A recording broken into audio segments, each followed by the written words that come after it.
Economic activities जब generate की जाती हैं तो उनका मकसद यही होता है कि जो पैसा है एक हाथ से निकलकर पूरी इकॉनमी में वो पैसा फ़्लो करे।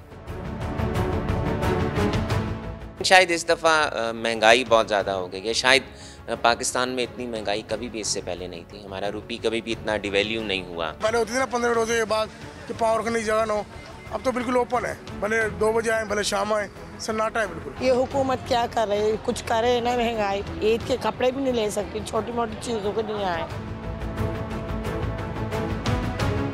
तमाम बाजार खाली पड़े, तमाम दुकानदार फारिग बैठे हैं। सारे दिन फारिग बैठे रहते हैं। यकीन करो बड़े परेशान हैं। लोगों का जो पैसा खर्च होता है उससे एक इकोनॉमिक सर्कल चलता है और वो पैसा अमीर शख्स से निकलकर गरीब शख्स तक आता है और हर शख्स अपनी बसात के मुताबिक ख़रीदारी करता है, शॉपिंग करता है, एक्सपेंडिचर्स करता है।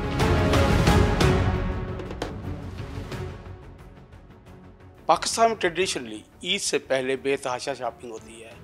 हर शख्स की ख्वाहिश होती है कि खाने पीने का सामान ख़रीदे, अपने मलबूसात ख़रीदे, ज्वेलरी ख़रीदे, और कई दफ़ा ये होता है कि लोग अपने घर के लिए नया फर्नीचर भी ख़रीदते हैं। और एक अंदाजे के मुताबिक तकरीबन 1.1 ट्रिलियन रुपीस की ये शॉपिंग होती है, यानी 1100 अरब रुपए की। और ये पाकिस्तान की जो इकानमी के लिए बड़ा सूदमंद होता है। कई लोग तो पूरे साल की कमाई इन दिनों में कर लेते हैं।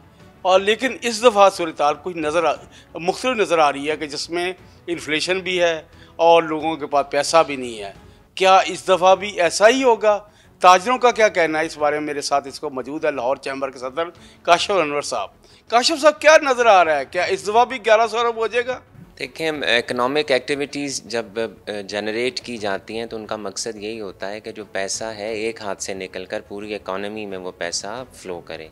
और हमारे मज़हब की भी ये खूबसूरती है कि हमारी ईद उल फ़ितर और ईद उल अज़हा पे लोगों का जो पैसा खर्च होता है उससे एक इकोनॉमिक सर्कल चलता है और वो पैसा अमीर शख्स से निकलकर गरीब शख्स तक आता है और हर शख्स अपनी बसात के मुताबिक ख़रीदारी करता है, शॉपिंग करता है, एक्सपेंडिचर्स करता है। लेकिन शायद इस दफ़ा महंगाई बहुत ज़्यादा हो गई है। शायद पाकिस्तान में इतनी महंगाई कभी भी इससे पहले नहीं थी। हमारा रुपी कभी भी इतना डिवैल्यू नहीं हुआ।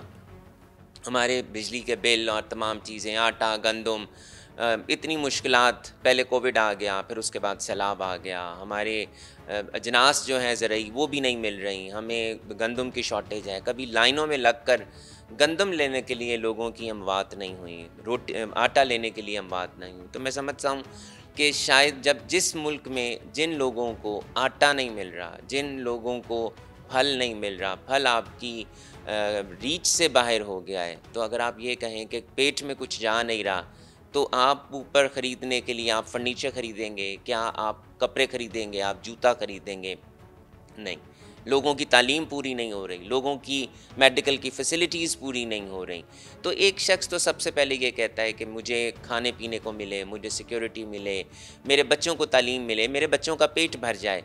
तो जब यही चीज़ें नहीं होंगी तो फिर आप कैसे जाकर, लेकिन फिर भी मैं उम्मीद करता हूँ कि अल्लाह ताला ने हमें ईद उल फ़ितर का ये जो इतना मौका आ रहा है हमारे पास, तो हमें अपनी बसात के मुताबिक, सुन्नत के मुताबिक इसको हमें इस पे अमल करना चाहिए, ख़रीदारी करनी चाहिए, नए कपड़े पहनने चाहिए।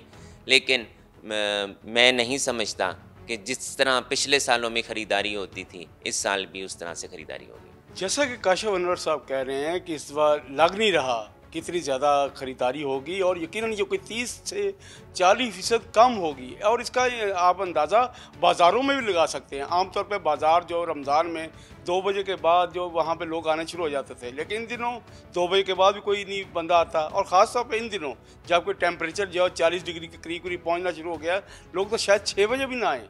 और सबसे बड़ी बात यह है कि इसका जो स्टिमुलस होता है बाज़ार में आने का, वो पैसा होता है जेब में होना। जब आपका वो स्टिमुलस ही गायब हो गया, आपकी जेब में पैसा ही नहीं है, तो कैसे आएंगे? लग यही रहा है कि इस दफ़ा वो हालात नहीं होंगे। बेशक आप आबादी हमारी 22 करोड़ ही है, उससे शायद ज़ायद ही हो, लेकिन उतनी शॉपिंग नहीं होगी, उतनी सेल नहीं होगी। और यकीन ये जो पाकिस्तान में रुपया गर्दिश में आना चाहिए था, पैसा गर्दिश आने से सबको फ़ायदा होना था, वो शायद इस बार नहीं हो सकेगा।